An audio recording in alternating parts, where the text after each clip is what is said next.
Boa noite, pessoal. Estou fazendo aqui um teste primeiro. Então, vamos aguardar aí uns 2, 3 minutinhos. Vamos aguardar aqui, que o pessoal vai começando a acessar. Leandrão. Tudo bem, Leandrão? Faz tempo, hein, cara? Thaís Paulette, da nossa equipe. Acabou de atender uns 8, 10 pacientes hoje aqui, vai nos dar uma força. Estou aqui também com a Isabela, da nossa equipe. Quer botar o rosto aqui, Isa? Dá um oi aqui. Ainda não? Tá bom. Júnior Ferreira, Juninho do Cefisa está aí com a gente. O pessoal vai entrando. Vamos aguardar aí uns 2, 3 minutinhos até todo mundo conectar. Vai me mandando aí a Maria Isabel Araújo. Tudo bem, Maria? Bem-vindos aí. Vamos fazendo como eu disse, uns 2, 3 minutinhos para a gente começar a transmissão ao vivo, falando sobre a síndrome do impacto femoroacetabular do quadril. Lesão essa que tão comum hoje, né? Foi aí o que fez o nosso tenista, Gustavo Kirten, ter tantos problemas aí na carreira, e tantos outros atletas de elite tiveram problemas na carreira devido a esse tipo de lesão que é tão comum hoje no nosso dia a dia. Aline, Tatiane, Sohaila, Caroline Peixoto, Marisa, Leonor, Luana Fernandes, tudo bem, Luaninha? Daniele, França, Gizinque, Jussara dos Santos, Alice Castro, Costa, Jaqueline. Vamos fazendo o seguinte, enquanto você, João Setúbal, bastante gente aí, Kátia, Janaína. Vamos fazer o seguinte, pessoal, para a gente ir esquentando as turbinas aqui, antes de eu começar a falar sobre o impacto femoroacetabular do quadril, vamos colocando aí embaixo, no link, Vanessa, João, vai colocando de que cidade vocês são, de onde vocês estão assistindo, para que a gente possa fazer essa interação aí. Coloquem as cidades. Lucila Gondim, tudo bem? Patrícia, Diniz, João Silva, Lucila Gondim, Ana Paula, Verusca, Vanessa, Luna, Ricardo Graça. Põe a cidade de vocês, para chamar o povo já entrar aí. O Biratã, Carolina, Ricardo, Maria Isabel. Vamos entrando, pessoal. Germana. Vai colocando aqui, Lucas Barbosa, tudo bem? Jundiaí, a Aline de Alphaville. Vai colocando aqui a cidade, que eu vou falando o nome de vocês e a cidade. Daqui 3, 4 minutinhos a gente começa a falar do impacto. Milagres, Ceará, Vanessa, Espírito Santo, Aracruz, Luana, Elaine, Thaís. Elaninha, estava atendendo até agora há pouco, já está aqui. Patrícia Diniz, São Paulo, Sohaila, Rio Claro, Sohaila conheço. Débora, Jardim, Samara, Cruzeiro, São Paulo. Pessoal que está entrando aí, Florianópolis, olha a Luciana aí. Thaís Paulette, Tata Andrada, de Araraquara. Vai colocando aí a cidade que eu vou falando o nome aqui para esquentar as turbinas, tá bom? Tata Andrade, de Araraquara. Bom, a ideia aqui, é que hoje, durante 20 minutos aproximadamente, eu falar dessa lesão, dessa síndrome, dessa doença que é tão comum hoje, principalmente aqui, falando em Instituto Trata, uma lesão que a gente que acaba vendo o quadril e o joelho o dia todo, a gente encontra muito no dia a dia, e eu vou passar por vários pontos, por vários aspectos dessa lesão. Vou falar de anatomia e biomecânica do quadril, muito rápido, não é ideia discutir anatomia e biomecânica, mas vou falar bastante de coisas diferentes, né? E principalmente abordar os sintomas que o paciente tem, caso você receba um paciente essa semana que vem, receba um paciente na clínica com essa disfunção ou com essa síndrome, você saiba detectar se a dor está vindo de dentro do quadril, se ela está vindo de fora, quais as opções de tratamento que você pode oferecer a essa pessoa, tá bom? Então, para a gente começar agora, a última vez, bem-vindo todos. Coloquem aqui a cidade de onde vocês estão assistindo, que eu vou aqui. Tem bastante gente agora, ó. Francis Mota, de Boa Vista, Paraná, Roraima, César, Rayane, de Santa Maria, Tamires Perdigão, Frederico, Débora Roma, Débora Jardim, o Renatinho Paranhos também, atendeu hoje o dia todo e está aí, Valeu, Renatão. Ana Luísa, Priscila, Jaqueline de Vargem, Juiz de Fora, aqui de São Paulo, a Ana, Picos no Piauí, o Bruno Souza, Brunão, bem-vindo, Santa Bárbara do Oeste, Michele, Andresa, Petrópolis, Luciana já colocou uma pergunta aqui, ó, minha aluna na Santa Casa, Luciano Moraes aí, tudo bom, Feitosa? Juazeiro, Ceará, São Luís, Maranhão, Adalgisa, de Araraquara, bem-vindo, galera. Yossi, Viviane, nossa, bastante gente aqui, vai ser difícil acompanhar aqui. São Luís, Jéssica, Cacá, Cris, Yossi, Petrópolis, Rio de Janeiro, Janaína, Joinville, Pindamonhangaba, Beatriz, Bruno, Luiz Macapá, Santa Catarina, Rayane, muita gente aqui, vai ser difícil conseguir falar o nome de todos. Pessoal, bem-vindos, vamos começar. Bom, eu queria aproveitar aqui a oportunidade, antes da gente falar aqui do quadril, de convidá-los a participar de um evento que nós estamos organizando aqui em São Paulo, no Novo Hotel, um curso com um dos maiores nomes da fisioterapia mundial, que é Christopher Powers. Esse é o cara que dita as regras no mundo. Tá aí o Leandrão, né, da Santa Casa, tanta gente aí que passou com a gente na Santa Casa, sabe o quanto a gente fala do Powers, e nós vamos ter a oportunidade de vê-lo ao vivo aqui, falando 2 dias sobre tratamento das lesões em corrida, joelho, quadril, coluna, uma coisa muito completa. Ele vai estar aqui dias 4 e 5 de agosto, aqui em São Paulo. Vou pedir para o Júnior, do Cefisa, já colocar aí embaixo nos comentários um folder desse evento, tá? E no final, hoje, depois das perguntas, eu vou dar um brinde aí para vocês, vou oferecer... de acordo com o que o Júnior me possibilitou, uma coisa bem interessante aí para vocês nesse curso do Powers, tá bom? E também queria... Esse é o tipo de evento imperdível. Eu estive com ele agora, há 2, 3 meses nos Estados Unidos, vendo essa aula de impacto que ele tem, um curso que ele deu. A gente acaba tendo que gastar passagem, hotel, o próprio curso. Então, a gente recebeu um cara desse aqui no Brasil, aqui em São Paulo, fácil acesso, uma coisa imperdível, tá bom? E também fazer um outro convite, que nos dias 17 e 18 de agosto, teremos o Encontro Internacional de Fisioterapia em Coluna, Joelho e Quadril, em Fortaleza, tá? Fortaleza, Ceará, e vai ser um evento de 2 dias, um congresso internacional com diversos palestrantes de alto nível aí na nossa fisioterapia brasileira, e 2 palestrantes internacionais, Brian Heiderschit e Guy Simonet, falando de corrida, de coluna, um evento imperdível, 2 dias também.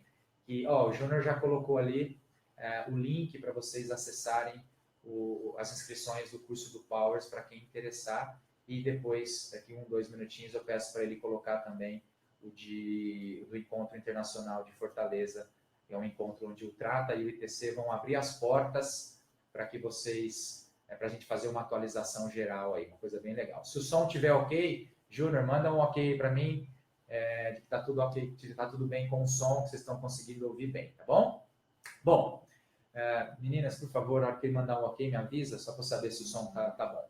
Bom, quando a gente fala em quadril, o quadril é uma articulação que ela talvez uma das mais importantes do corpo, e ao mesmo tempo pouca gente estuda, pouca gente se envolve para falar de quadril. O quadril, nós temos o ok, tá ok com o som? Valeu, Júnior. Nós temos aqui o osso da bacia, o osso da pelve, nós temos a mesma coisa do outro lado, né? O ilho, tá? Que vem no meio aqui receber a articulação sacroiliaca, vindo a coluna, e o sacro no meio. Então nós temos essa aqui, que é a articulação sacroiliaca, que faz essa transição com o sacro, e quando a gente olha aqui lateralmente no quadril, nós temos essa cavidade cotiloide ou acetábulo, tá? Essa superfície côncava que vai receber a cabeça do fêmur. Aqui essa parte azulada toda seria a cartilagem, e quando nós temos esse encaixe da cabeça do fêmur com o acetábulo, isso permite os movimentos de circundução, os movimentos no plano sagital de flexão e extensão, os movimentos no plano frontal de adução e abdução, e os movimentos rotacionais, onde você joga o trocânter maior para frente, no caso da rotação interna, e da rotação lateral, você joga o trocânter para trás. A articulação do quadril, propriamente dita, é esse encaixe em bola e soquete, é esse encaixe lateral aqui no quadril. É claro que, para que eu tenha um contato perfeito entre essas duas estruturas ósseas, né, eu preciso de muita cartilagem aqui, que aqui permite esse deslizamento, é o que permite eu manter uma distância de aproximadamente 1 centímetro entre os dois ossos, permitindo, portanto, esse deslizamento. E, ao mesmo tempo, eu tenho uma outra superfície que margina aqui, ó, anterior, superior e posterior, o acetábulo, que é uma superfície chamada labrum acetabular, o lábio acetabular, e fibrocartilagem, muito parecida com o menisco lá no joelho, que dá essa melhor congruência entre as estruturas. E, muitas vezes, essa própria estrutura aqui, que é o labrum, pode ser acometida de uma lesão, de um impacto, de uma fissura, de um corte, de uma lesão, portanto, e provocar sintoma, perdendo aquela sensação de selamento do quadril. O quadril começa a se tornar mais instável no sentido antero-posterior. A Mabri, tudo bem? A Laim, a Erimilda, a Luciana, da Grande, tudo bem? Bom, nós temos um arcabouço cápsulo ligamentar muito forte, tá? que reveste aqui a cabeça do fêmur, que dá proteção para essa articulação, para essa estrutura, o ligamento íleo e o pubo femoral, os ligamentos anteriores, e o ligamento isquio-femoral aqui posterior. Então, eles dão estabilidade para o quadril. Tá? Da mesma forma, eu tenho a cápsula articular e uma membrana, uma luva, que é a membrana sinovial, que tem a função de produzir líquido sinovial e manter a articulação hidratada, evitando, portanto, o cisalhamento excessivo. Né? Tudo isso é importante para o funcionamento normal do quadril. As forças que vêm da coluna durante os nossos movimentos de locomoção, ela acaba vindo da coluna e sendo dissipada por toda essa região, então ela é um centro de massa. Eu considero o quadril o verdadeiro core. Quando a gente fala, vamos fazer exercício de core, a gente sempre pensa que são exercícios de abdômen, né? Transverso, multífidos, assoalho pélvico, mas muitas vezes, se você tiver uma pelve instável por uma fraqueza dos músculos do quadril, essa instabilidade vai gerar uma escoliose transitória, vai gerar uma escoliose, um desvio, um shift lateral da coluna e, consequentemente, uma instabilidade. Então, será que realmente o nosso core, o centro de massa do corpo, não é o próprio quadril e a pelve, muito mais até do que os músculos da região lombar? Fica aí essa pergunta a todos. Bom, eu diria que uma proporção bem alta hoje da população jovem, adulto jovem, e principalmente pessoas já depois dos 35, 40 anos, elas começam a referir dor no quadril. O que é isso? A primeira coisa que a gente tem que pensar é lembrar dessa doença tão difundida que é o impacto fêmur-acetabular, IFA, que hoje a nomenclatura mais moderna é a CIFA, Síndrome do Impacto Fêmur-Acetabular. Por quê? Porque só o impacto do quadril, só essas calosidades que se instalam na região do quadril, não necessariamente ela é sintomática. Muitos de vocês que estão assistindo agora, estamos com mais de 300 pessoas agora assistindo, muitos de vocês podem ter também o impacto fêmur-acetabular e não necessariamente ter dor.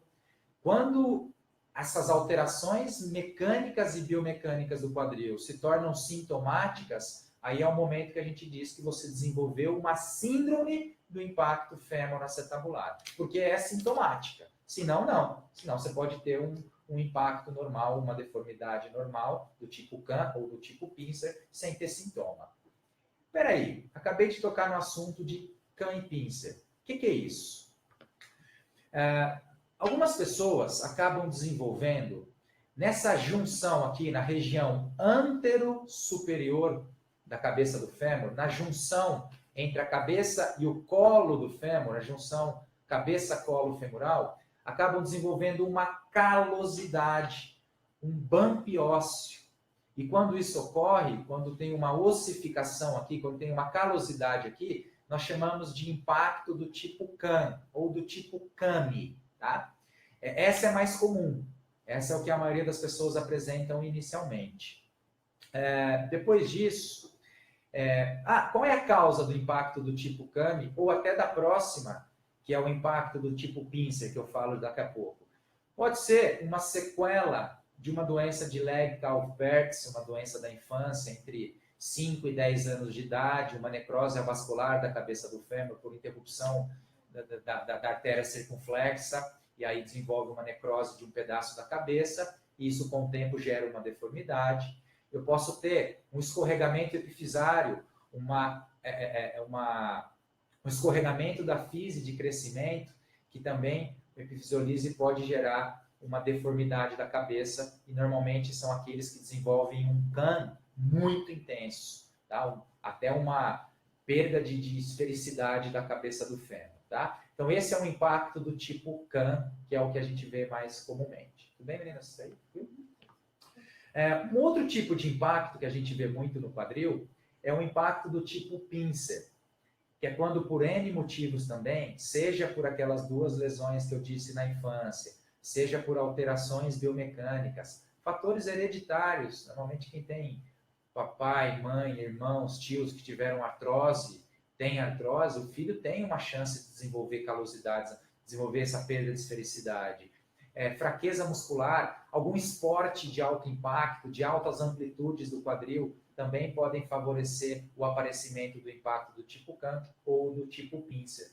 O pincer é quando aqui, ó, nessa região antero-superior aqui também, do acetábulo, da cotiloide, desenvolve um osteófito aqui, uma exostose óssea. É como se esse acetábulo ele ficasse com uma overcoverage, uma sobrecobertura.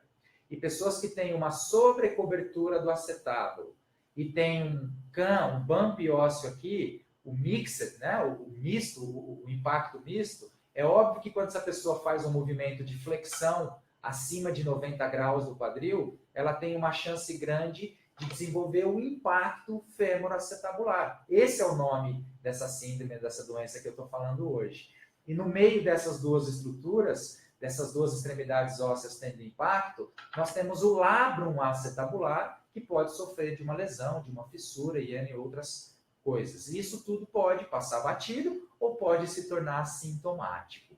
Muitos até discutem se realmente existe o impacto. Porque tem tanta gente que tem essas deformidades todas e não tem dor, por que outras desenvolvem dor? Será que o impacto realmente existe? Né? É óbvio que existe, mas que muitas vezes a gente hiperestima, tá, esse impacto. Muitas vezes o exame radiológico ou por ressonância magnética, no ângulo alfa, no ângulo de Weber, ele acaba dando esse impacto e isso virou o diagnóstico da vida da pessoa. E não necessariamente a dor está vindo dali. Eu vou falar agora como detectar se a dor está vindo de dentro ou de fora do quadril, tá? Bom, feito isso, feito esse apanhado geral, tá? Então aqui bastante gente. Pessoal, bem-vindo aí quem entrou depois, tá? Estamos aí quase 330 pessoas. Bem-vindos aí, estou falando aqui de impacto fêmur-acetabular do quadril. Acabei de dar um overview aí, uma visão geral sobre a parte anatômica, biomecânica do quadril. Agora eu vou falar em sinais e sintomas, tá? Como saber se aquele cliente que chegou no seu consultório, na sua clínica, se ele tem um impacto, se a dor está vindo do impacto ou se a dor está vindo de outros problemas? O que pode confundir o impacto? Primeiro, a artrose. Muitos dizem que o impacto fêmur-acetabular nada mais é do que uma pré-artrose. É um passo antes de você desenvolver a artrose do quadril, tá? Normalmente a artrose ela já vem relacionada à diminuição de movimento, de flexão, de rotação interna, principalmente quando você faz o quadril a 90 graus e faz uma rotação interna, começa a ter impacto, rangido e tem uma diminuição de espaço na radiografia. Não necessariamente o impacto fêmur-acetabular vai ter diminuição de impacto, se atente a isso. Só que tem uma série de estruturas que permeiam a região do quadril que podem ser fontes de dor. Por exemplo, a dor anterior no quadril. Quando a dor é intra-articular no quadril, normalmente ela é uma dor inguinal e virilha. É aquele paciente que palpa a virilha, palpa a região anterior e fala, puxa, minha dor é por aqui, mas não consigo apertar. Tá? Essa é uma coisa clássica. Tem um outro sinal que muitos pacientes apresentam, que é o sinal do C. Ele põe a mão lateral no quadril e fala, ó, eu tenho dor em C, é aqui. Não sei se realmente a dor em C descrita, se ela é sinal de lesão interarticular. Por quê? Porque muitas vezes ele pode estar querendo mostrar o quê? Eu tenho uma dor aqui no ilipsoas anterior, eu tenho uma dor aqui no trocânter maior, no tensor da face lata, e eu tenho dor no piriforme. Eu tenho dor nessa região, então parece um C. Então pode confundir. Mesmo um teste que é validado na literatura pode ter uma baixa sensibilidade, tá? Então por que eu posso ter dor? O que pode confundir com impacto? Anteriormente, e medial, tendinopatia proximal de adutores. O adutor magno, músculo que trabalha muito na região anteromedial do quadril, ele pode estar contraturado e o seu tendão inflamar. Eu posso ter uma inflamação no tendão proximal do reto femoral saindo da espinha ilíaca antero-inferior. Uma tendinopatia, uma entesite proximal de reto pode desenvolver também problemas. Eu posso ter dor no ilipsoas, que é um bichão que sai da coluna, sai de dentro da asa do ilíaco, desce, passa na frente do quadril e se insere lá medial e posterior no fêmur, no trocânter menor. O psoas é muito contraturado em quem tem dor no quadril. Então, não avalia a integridade do psoas. Lateralmente, eu posso ter o tensor da face lata, né? Eu posso ter a própria inflamação, a trocanterite, que é a inflamação do tendão do glúteo médio. Eu posso ter a inflamação da bursa trocantérica, uma bursite. Eu chamo logo de trocanterite, que aí pega tudo. Eu posso ter lá posterior, eu posso ter uma contratura de piriforme, que muita gente erroneamente chama de síndrome do piriforme, mas que não necessariamente é isso. Às vezes você pode ter simplesmente uma contratura do piriforme e não ter uma alteração anatômica e aquele pinço ciático, não necessariamente. Eu posso ter tensão no glúteo médio, eu posso ter um impacto isquiofemoral, que é aquela pessoa que acaba, quando faz movimentos de grandes amplitudes de extensão, corredor, que começa a aumentar o pace, que começa a dar tiro, faz uma extensão forçada do quadril e com adução e rotação externa, o trocânter menor ele bate lá na tuberosidade isquiática e ele esmaga o quadrado femoral. E ele pode também pinçar ali o tendão dos isquios muitas vezes. Então, uma tendinopatia proximal de isquio pode confundir com dor no quadril. Sem falar de disfunção sacroiliaca, a dor posterior, a buttocks pain, que o americano chama, a dor nas nádegas, isso pode também falar favoravelmente a uma dor no quadril. O paciente tudo é quadril, ele chega apontando, tem dor aqui na frente, no meio, atrás, é quadril. E aí você vai investigando e vai vendo que muitas vezes todos esses tecidos que eu estou falando podem ser o foco de dor. E não necessariamente o quadril, tá? Muitas vezes eu faço testes irritativos de impacto, o FADIR, o teste FADURI, SCOUR, são testes que você faz a flexão máxima do quadril e roda interno e aduz. O cara vai sentir beliscar bem lá na região anterior do quadril. São testes irritativos de impacto. Só que, às vezes, mesmo o cara que tem o teste de impacto positivo, quando eu avalio a integridade de todas essas estruturas, com teste de Ober, teste de Thomas, anatomia palpatória, palpa essas estruturas e são fonte de dor, muitas vezes eu começo o tratamento, eu me certifico de que eu vou zerar essa dor extra-articular, eu me certifico que eu vou zerar a dor de tendão, de músculos ao redor, eu ponho aquela tira inguinal bem apertada para tirar a sobrecarga desses músculos, e se com 5, 6 sessões a dor começar a aliviar, eu começo a pensar que a dor dele não vem de dentro do quadril, ela está vindo de fora. E só aí, quando eu trato tudo isso, a dor diminui, mas ele fala, eu ainda sinto o impacto na frente do quadril. Aí eu começo a pensar que eu vou tratar o impacto fêmur-acetabular. Do contrário, eu penso muito mais nessas causas extra-articulares do que propriamente intra-articular. Tá aí mais um toque para vocês tudo isso discutir com seus pacientes e jogar real que a síndrome do impacto fêmur-acetabular, a CIFA, ela não é um veredito final. Muitas vezes você pode ter isso, paciente, mas não necessariamente ela ser o foco de dor. Saiu agora um trabalho recente na The Lancet com a Lucila Costa, que eu admiro bastante, onde ela mostrou que o cara que tem dor lombar, a partir do momento que ele fez um raio-x e que ele fez uma ressonância da coluna, a chance dele operar aumenta. Por quê? Porque aquela hérnia de disco virou o diagnóstico da vida do cara. E muitas vezes o impacto pode ser assim.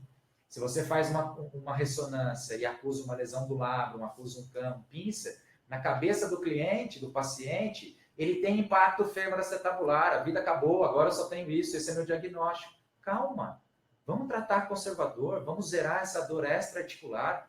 E se eu tratar conservador, a dor sumir? Não era o impacto que você tinha. Isso está lá dentro, mas você não tem a síndrome. Então pensem nisso. Bom?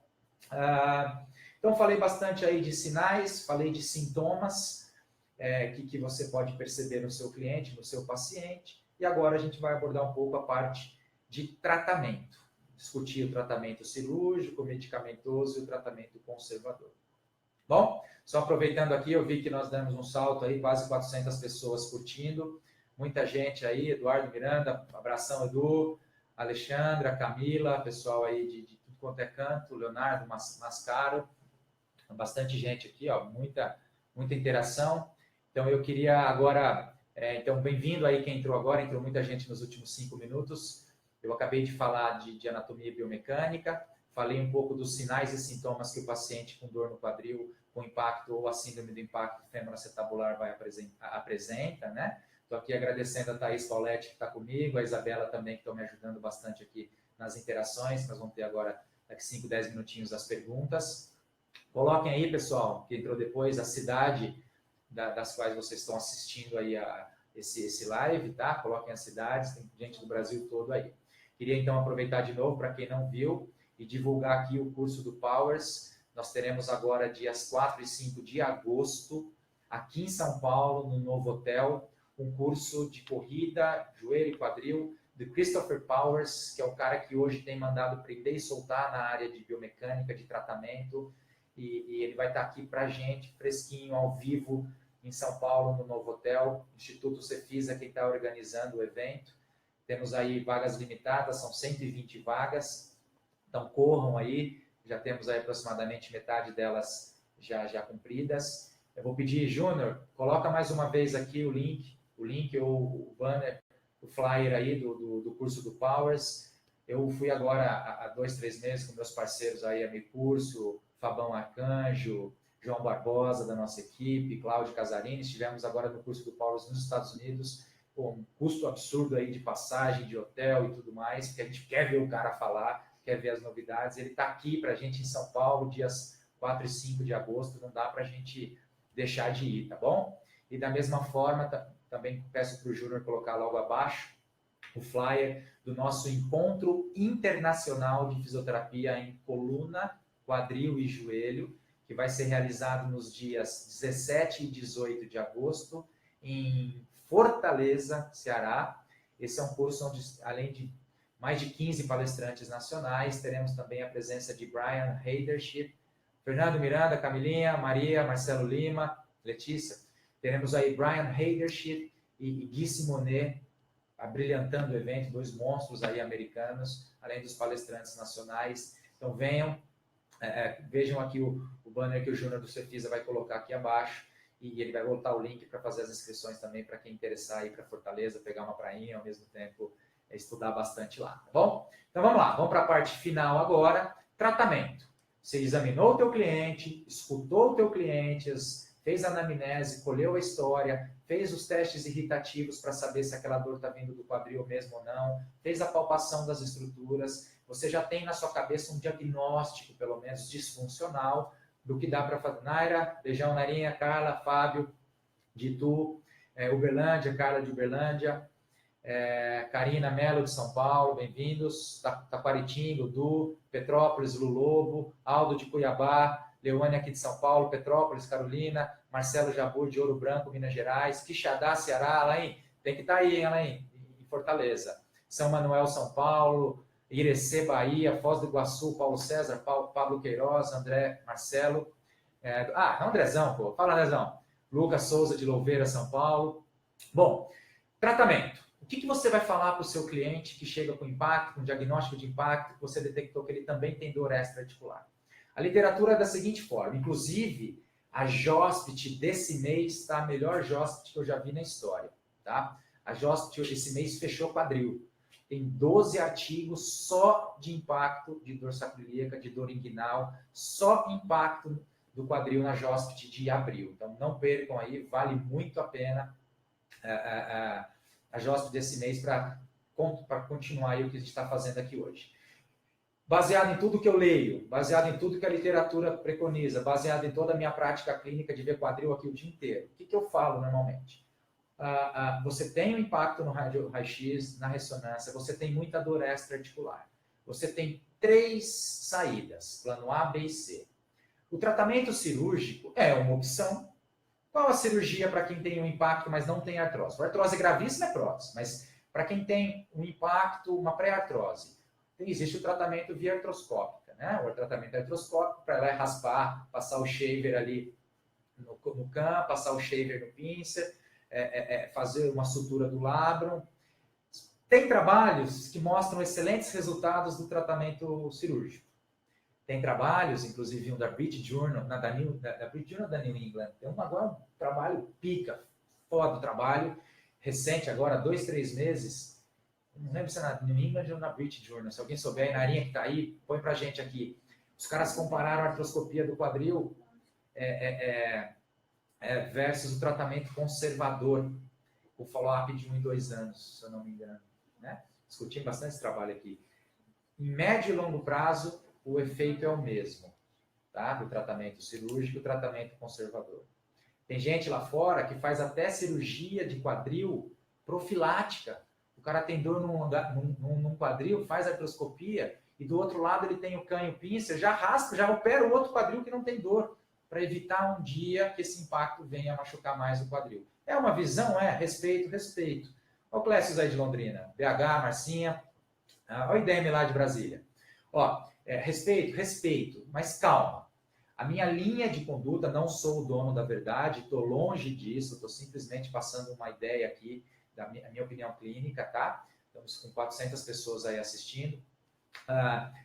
Plano C é esse. Vamos deixar o plano C, o tratamento artroscópico, esperando um pouquinho? Não estou falando que você vai descartar para o resto da vida. Vamos deixar ele ali guardado. Plano B, terapia medicamentosa. Existem hoje os condroprotetores, Artrolive, Condroflex, Condrolive, Osteobiflex, Osteobiflex, tem cartilagem tubarão, colágeno, tem um monte de coisa que a gente chama de condroprotetor. Vai ajudar? Vai. Calma, isso não vai resolver. Normalmente o impacto do quadril ele é muito potencializado por quem tem disfunção muscular. Quantos pacientes a gente vê no dia a dia que tem uma fraqueza do complexo posterolateral do quadril e que quando ele anda, quando ele desce escada, quando ele senta num lugar baixo, o fêmur aduz, o fêmur roda interno, isso aumenta o impacto. Trabalhos de cinética e cinemática em pacientes com impacto tem mostrado que a principal disfunção biomecânica em quem tem um impacto... desculpa, acabei de ver aqui o trabalho que comparou o tratamento conservador com o tratamento cirúrgico em impacto femoroacetabular é o trabalho da American Journal of Sports Medicine, tá? American Journal of Sports Medicine, uma revista cirúrgica, tratamento artroscópico versus fisioterapêutico para pacientes com síndrome de impacto, com 2 anos de follow-up, mostrando os mesmos resultados, tá? American Journal of Sports Medicine, tá? Pessoal de Porto Velho, Barueri, Campinas, Gabriela, Florianópolis, Brasil todo aí. Então, o plano B, terapia medicamentosa, é muito difícil ela resolver o problema, porque é um problema biomecânico, é um problema mecânico. E como é que um problema mecânico eu vou conseguir, com medicação, melhorar, tirar a dor? Pode aliviar, mas o problema está lá. Você tem que, eu costumo dizer, esses caras com impacto, eles têm um déficit de rotação da pelve, de tilt anterior e posterior. Os trabalhos de cinética e cinemática mostram isso. Que quem tem impacto do quadril, ele não consegue ter uma boa excursão no sagital da pelve. Ele não consegue fazer o tilt posterior da pelve, porque sabemos que quando você faz um tilt posterior da pelve atuando muito com o glúteo máximo, você acaba, não existe o termo, mas é como se você gerasse uma antiversão acetabular. Você tira a parede acetabular da frente, você joga ela para cima e para trás. Então, pessoas que têm um glúteo máximo forte e que têm uma boa mobilidade, principalmente no tilt posterior da pelve, quando você faz o teste de Gillet e você percebe que a pelve está bloqueada para posterior, né? Ela está anteriorizada demais, vale a pena fazer uma técnica de terapia manual para liberar essa mobilidade posterior dela, porque isso ajuda a desbloquear o quadril lá na frente. Tá? Então, a pelve é um ponto-chave do tratamento plano A, que eu falo já. Terapia medicamentosa é assim, tá? Ela é uma ideia, ela vai ajudar, vai, mas eu não acho que resolva o problema. Então, eu vejo muita lógica em começarmos sempre pelo plano A, que é o tratamento conservador ou a fisioterapia. Trabalhando com o plano A, uma boa fisioterapia, uma fisioterapia bem conduzida, ela pode sim apresentar excelentes resultados. Nós temos o primeiro trabalho publicado no mundo em 2012 na JOSPIT, mostrando um protocolo de tratamento para pessoas com lesão de labrum, uma série de casos que inclusive foi premiada, tá Pauline Asbeck comigo no trabalho, foi premiada como o melhor trabalho do mundo em 2012. Então a gente já deu um pontapé inicial e outros trabalhos estão vindo. Existe muito mais trabalho cirúrgico hoje para tratar o impacto do que propriamente tratamento conservador. Mas são pontapés que a gente vai tentando. Então eu falo para o cliente, vamos começar com o plano A, de 3 a 6 meses, não adianta achar que também você vai zerar uma dor no quadril com 5, 10 sessões. Tem que ser um tratamento individualizado, tem que ser mano a mano, tá? Nada de atender 2, 3 ao mesmo tempo, isso não existe, gente. Tá? A gente vai no dentista, ele não atende 2 pacientes ao mesmo tempo. Você vai no médico, ele não atende 2 ao mesmo tempo. Por que a fisioterapia quer atender 2 pacientes ao mesmo tempo? É impossível, gente, fazer um trabalho com uma expertise ali, com detalhes. Você tem que ser mano a mano. Naira, obrigado por ter colocado aí. A Nairinha agora está na onda do biopsicossocial. Então, ainda tem essa, o paciente do impacto que começa a sofrer muito, ele já começa a cabeça a virar um trevo, ele já começa a ter a nuvenzinha negra em cima, pairando, não vou melhorar nunca, não vou, isso, aquilo. E aí você ainda tem que ter toda aquela parte da cinésia, do medo do exercício, e tem que trabalhar com toda essa parte psicossocial, psicossomática. Então, é um tratamento que muitas vezes requer muito cuidado, né? E tem que ser especialista para poder abordar isso. Então, vamos lá. Fisioterapia. Nós vamos lançar mão de técnicas de liberação miofacial desses músculos principais, adutor, piriforme, glúteo médio, solta muito o ilho-psoas, tá? Solta tensor da face lata. Se tiver que botar uma tira inguinal, vamos pôr. Vai começar com um trabalho de eletrotermofototerapia que é fundamental. Você tem que desinflamar esses tendões, você tem que liberar esses músculos, seja manualmente, seja com algum recurso de eletro, tá? Desde que você saiba usar. A eletro, ela quando bem usada, ela tem resultados excelentes. Você tem que trabalhar o core, a estabilização segmentar lombar, mais para preparar o indivíduo para receber uma carga de exercícios depois. E aí nós temos que entrar forte com a parte de fortalecimento. Eu seguro muito o fortalecimento do adutor, praticamente não faço.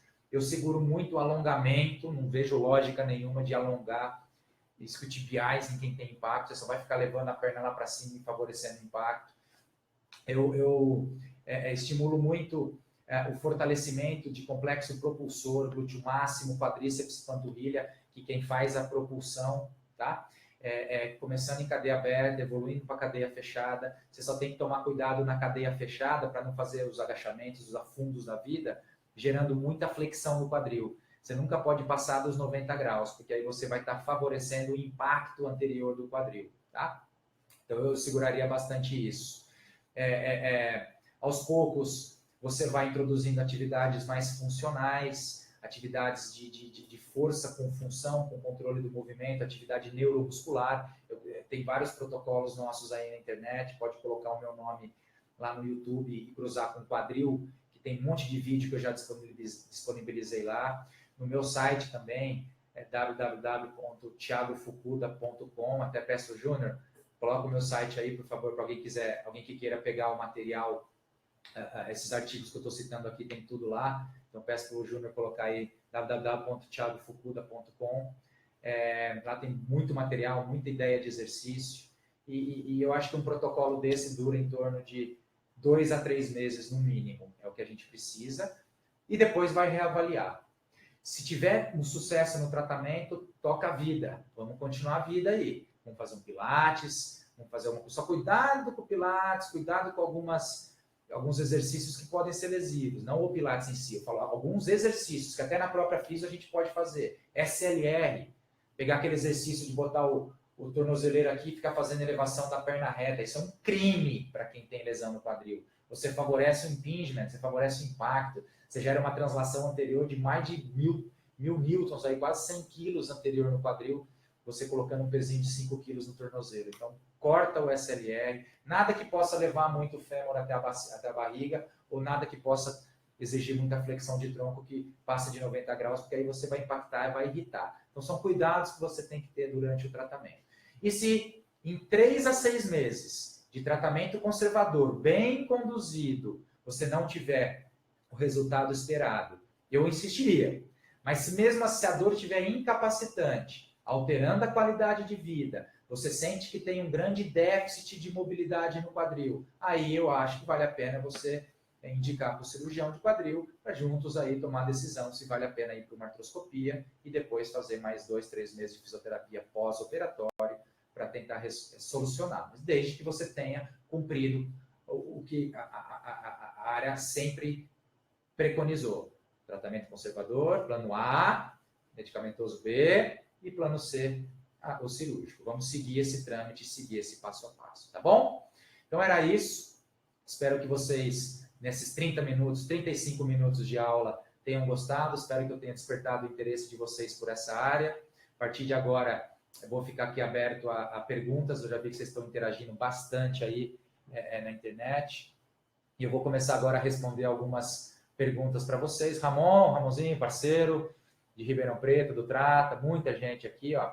Eu vou agora responder as perguntas. As meninas estão pegando as perguntas que vocês foram fazendo durante e ela vai colocar aqui vai me dando algumas, eu vou tentar responder pelo que eu estou vendo aqui, tem muita coisa. O pessoal está colocando e-mail, coloque também qual cidade que vocês são. Everton Silva, tudo bom, Everton? Cassiano, Eduardo Atanabe, Thaís Lima, Olivia.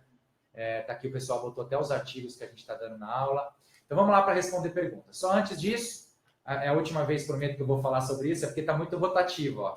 Foi para 450, quase 500, agora caiu para 394. Então deixo aqui de novo o convite, 17 e 18 de agosto, Encontro Internacional de Fisioterapia em Fortaleza, Ceará, do Trata do ITC. Nós vamos abrir as portas da nossa empresa, da nossa franquia, das nossas clínicas, para discutir com diversos palestrantes nacionais e internacionais.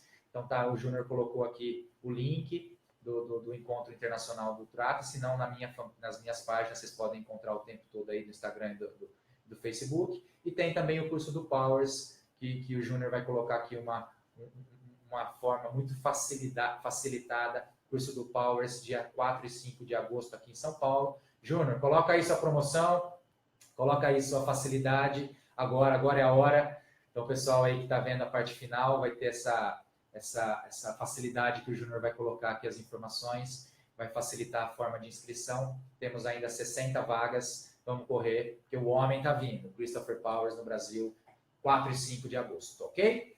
Então vamos lá, primeira pergunta aí da André Michele, é isso? De Piracicaba? Andrezão.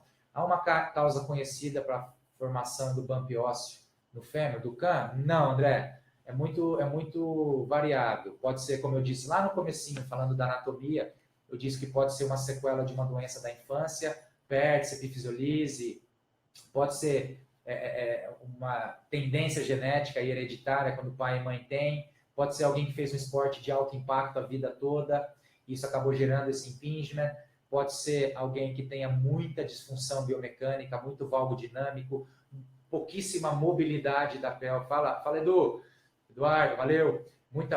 Pouquíssima mobilidade antero-posterior da pelve, isso gera também aumento de impactação.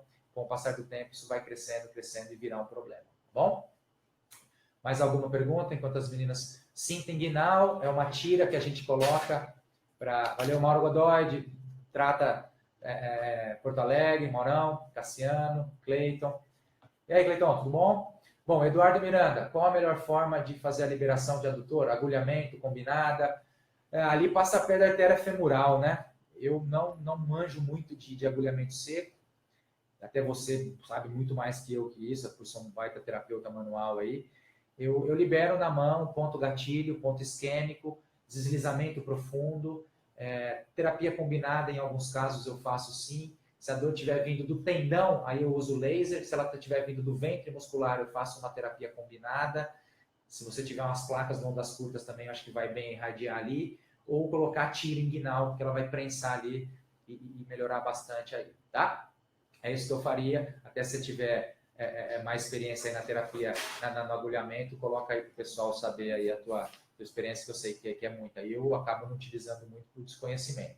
Paula, do Rio de Janeiro. Odilei, do Macapá. Tudo bem, cara? Vamos lá. Petrolina, Michele, Daniel. Fala, Dani, tudo bem? Estava aqui comigo agora há pouco, trabalhando. Já está aí. Ariadne, Silvandro Gil, Juliana Teles, Aline Freitas, Marcela Jabur. Pergunta da Angelita Viana. Manipulação de ilíaco posterior ou anterior na osteopatia ajuda? Sem dúvida nenhuma. Como eu disse, a pelve ela está presa em anterioridade. Ela está no tilt anterior. Por isso que ela aumenta a impactação lá na frente. Eu acho que vale a pena você lançar ou de um volante pélvico para ganhar mobilidade, nem que seja 2, 3 milímetros para posterior, ou ir lá e dar um thrust para posteriorizar a pelve. Vale muito a pena sim. Não é o tratamento único, porque se você não ganhar força depois, nada vai adiantar, vai voltar a anteriorizar. Mas eu acho que vale a pena. Boa pergunta. Mais alguma aí? Ricardo Cascal, Leandro, tudo bem, Leandrão? Pô, entrou bem no finalzinho, cara, bem na hora das perguntas.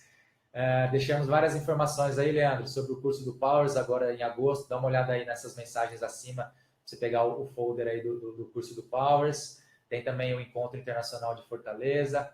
Eduardo Camargo, a falta de mobilidade da pelve, o jogo articular do sacro e dos ilíacos não seria a causa primária do surgimento de osteópitos? Edu, muito difícil precisar, eu cravar, eu bater o martelo que é a principal causa. Como eu te disse, é multifatorial, né? Eu acho que é muito mais uma fraqueza muscular do que propriamente um bloqueio articular, mas não tiro uns 30%, 40% da importância, dentro dos 100%, 30% é a hipomobilidade da pelve, de sacro, sacroiliaca, sem dúvida nenhuma. Boa pergunta. Por isso que eu falei tanto aqui que tem que lançar mão de terapia manual, tanto com liberação miofacial do adutor ilipsoas piriforme e tensor da face lata, como também as técnicas de mobilidade articular. Amanda Figueiredo, um atleta de alto rendimento, mesmo com fortalecimento adequado da musculatura, levaria de 3 a 6 meses de físico com educador físico? Primeiro que físico com educador físico não, né? Acho que inicialmente aí, um tratamento conservador na fisioterapia, porque a gente tem que lançar mão de técnicas de eletrotermofototerapia, temos que lançar mão de técnicas de mobilização articular e manipulação, que são técnicas específicas da fisioterapia, e depois, quando tiver controlado bem sintoma, controlado dor, já tiver um ganho inicial de força estabilizado, aí se a pessoa é um atleta de alto rendimento e quer voltar a fazer a sua prática, sem dúvida que essa interface é importante com o professor de educação física e é claro que essa interação é sempre muito produtiva. Um parceiraço meu aí, Paulo Gentil, que me ensina muito na área da educação física, aprendo muito com ele nessas questões de força, de hipertrofia, de estabilização. Então, esse trabalho é sempre muito produtivo, tá bom? Samara, Epitácio, de Salvador, Débora, vamos aí mais os últimos 5 minutinhos aí. Keiner, cadeia fechada ou aberta? Qual a melhor? Muito difícil dizer também, eu faço os dois. Você pode começar em cadeia fechada, se quiser já trabalhar multidirecional, multiarticular. Eu costumo utilizar a cadeia aberta primeiro para dar uma conscientização, para te dar uma ideia, para ganhar força. Depois eu vou evoluindo para a cadeia fechada, para poder enfatizar mais um grupo muscular antes de botar em pé fazendo cadeia fechada. Aí é preferência do freguês aí, tá bom? O ângulo Q pode gerar, Cleiton, o aumento do ângulo Q pode gerar uma disfunção de impacto? Depende. O ângulo Q ele deixou de ser usado, tá? Porque o ângulo Q é uma avaliação estática, né? Eu cansei de ver aqui no nosso laboratório, todas as clínicas do Instituto Trata, a gente tem a felicidade de ter laboratórios de análise do movimento. Então, eu cansei de ver pessoas que tinham ângulo Q aumentado, tinha valgo estático, e quando eu ia para análise do movimento dinâmico, eu percebia aumentar o ângulo Q ou apresentar até varo dinâmico. Então, só o ângulo Q não, mas se tiver um valgo dinâmico, se for um ângulo Q dinâmico, aí sim pode aumentar, tá? Tem o do Ramonzinho, Ramon. Bom, Ramon, parceiro. Tiagão, você acha que os pacientes com CIFA, que têm sensibilização central, você sempre me pega nessa, né? Sensibilização central merecem uma abordagem diferente daqueles que são predominantemente nociceptivos? Você diferencia esses pacientes no seu dia a dia? O Ramon aí tem me ensinado muito, tem aprendido muito com esse cara aí, trata de Ribeirão, essa questão dos aspectos biopsicossociais, sensibilização central. Cara, eu sou sempre aberto a aprender, eu tenho que estudar mais isso aí, Ramon. É óbvio que o paciente com dor crônica, ele já tem uma memória de dor, por mais que você faça tudo, o cara sente a mesma dor e às vezes você faz um exercício que nem pega aquilo ali, ele fala que pega, sem dúvida nenhuma que tem um baita campo para a gente explorar, da sensibilização central, da dor crônica, e sem dúvida nenhuma que a gente tem que abordar isso. Como eu não sou o cara mais apto a entrar nessa área, eu sou biomecânico aí, clínico, eu inicialmente começo pela biomecânica, eu tenho que alinhar e balancear o carro. Então, se eu tenho um carro que está desalinhado, se eu percebo que o eixo do carro está torto, se eu botar esse carro na estrada, ele vai gastar, óbvio, mais o pneu de um lado do que do outro. Então, eu tenho que alinhar o carro e balancear. Para mim, esse é o norte do meu tratamento. Para chegar nisso, eu tenho que ajudar em outras formas. Para conseguir entrar com o meu programa de exercícios, para alinhar e balancear o carro, eu tenho que comer pela beirada. Tratar a inflamação, tratar espasmos musculares, as contraturas, tenho que entender o aspecto biopsicossocial, eu tenho que entender o aspecto da dor crônica, da memória da dor, tem a interdependência regional, o cara pode ter uma disfunção lombar e ter essa dor irradiada para o quadril, então muitas vezes eu tenho que olhar para a coluna lombar do cara, mobilizar bastante PAC, thrustezinho lombar para tratar o quadril, então sem dúvida que isso tudo é muito importante. Boa pergunta, Ramon. Quais os grupos musculares chaves para tratar? Complexo posterolateral do quadril, principalmente glúteo máximo, que é o cara. Secundário aí, glúteo médio e muito complexo propulsor. Glúteo máximo, quadríceps, panturrilha. Esses são os músculos-chave. Já esqueci de falar, pena que já estamos com 334 pessoas, tem 150 aí que saíram. Mas esqueci de falar. Em alguns momentos do tratamento, quando eu percebo que a dor anterior ela está chata de tratar, não está assumindo, eu entro com o Williams. Não no SLR. Uma técnica curtinha, de 0 a 15. Na Arinha tá aí, Flavião Brick, meu irmão, parceiro, me ensinou tanto disso. Fazer um pouquinho de Williams. A Naria já botou essa mensagem? Não, ela vai gostar de ouvir. Essa vai gostar de ouvir, deve estar dormindo já. Um pouquinho de entrar com o Williams, já tive excelentes resultados depois que eu abri minha cabeça. Flavião e Naira me ensinaram bastante nessa ideia aí. E hoje o Williams também entraria, mas secundário. Depois que eu fiz tudo isso, completo propulsor e pós-lateral, não está indo bem, lá na frente eu entro com o Pitbull, que é o Williams. Tem que saber entrar. Se entrar com o Williams antes da hora, o bicho estraga o trabalho todo. Beleza?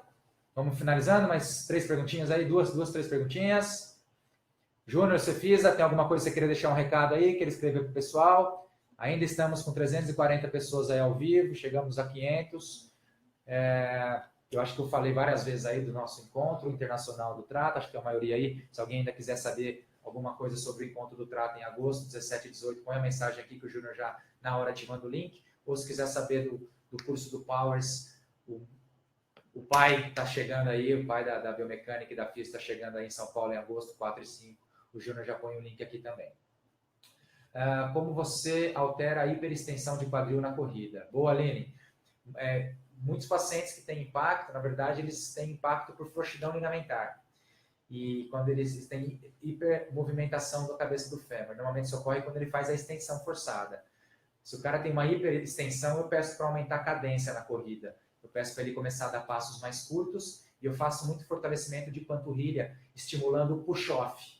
Ou até botar um calço, uma palmilha com calço anterior para forçar o push-off, porque isso diminui a carga anterior no quadril. Agora, se a tua pergunta foi como ganhar mobilidade e extensão, aí técnicas de Maitland, Mulligan, nosso Palmeirão lá do Rio, Maitland, Rubens, São José dos Campos, Rubens, Palmiro, aprendo muito com esses caras.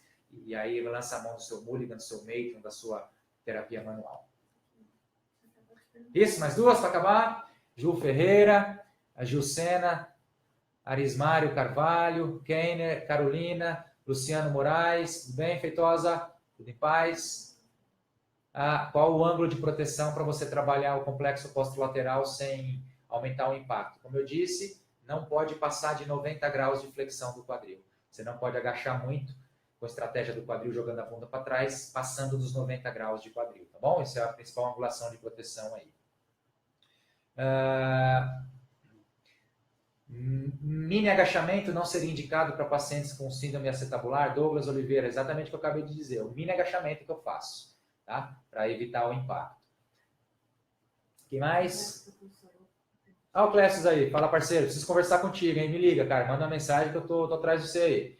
Vou bater um papão contigo, Clécio. O complexo propulsor, você trabalha exercício em academia, algum tipo de fortalecimento com faixa elástica. É o que eu falei lá no meio. Eu uso uma tira inguinal para tirar a carga dos músculos que eu não quero e faço o complexo propulsor na clínica de físio e depois eu evoluo para academia, sempre ensinando o paciente a não exceder nas angulações do quadril. Mais alguma? Última. Tem muita gente aqui.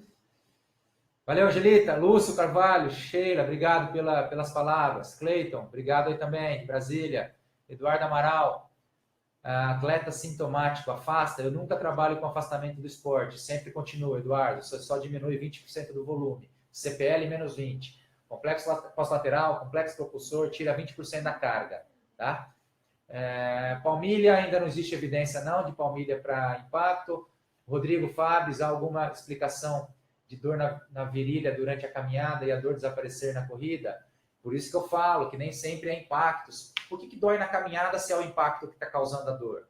E na corrida não dói. Se tivesse que doer, é a hora que você agacha, a hora que você corre.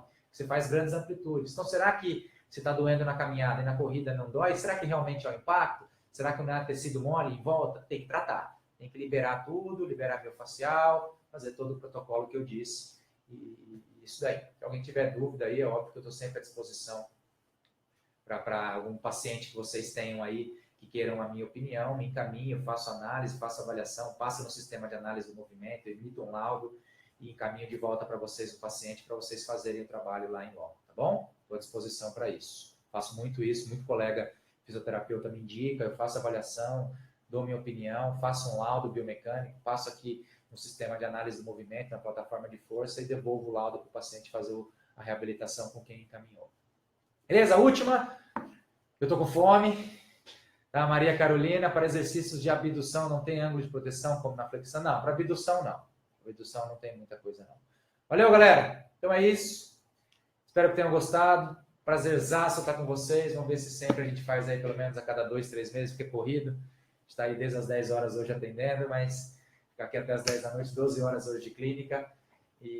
Mas foi legal demais. Obrigado aí toda a galera do Instituto Trata e do TC Vertebral que está acompanhando pela força. Obrigado demais aí, galera. E todos vocês que queiram... Valeu, Renatão, Paranhos. Abraço para você, meu irmão. E todos vocês que queiram conhecer as nossas unidades do Instituto Trata, acho que eu falo por todos os nossos parceiros aí, todas as cidades, 53 unidades do Instituto Trata, todas elas estão de portas abertas para vocês conhecerem, passar aí 1, 2 horas conhecendo as estruturas. Então, estão todos convidados, beleza? Grande abraço a todos e vamos lá. Quero ver todo mundo aí no curso do Powers em agosto, 4 e 5 de agosto. Procure o Cefisa, Instituto Cefisa. E quero ver todo mundo também lá em Fortaleza no Encontro Internacional de Coluna, Joelho e Quadril, 17 e 18 de agosto. Beleza? Um abraço a todos. Valeu!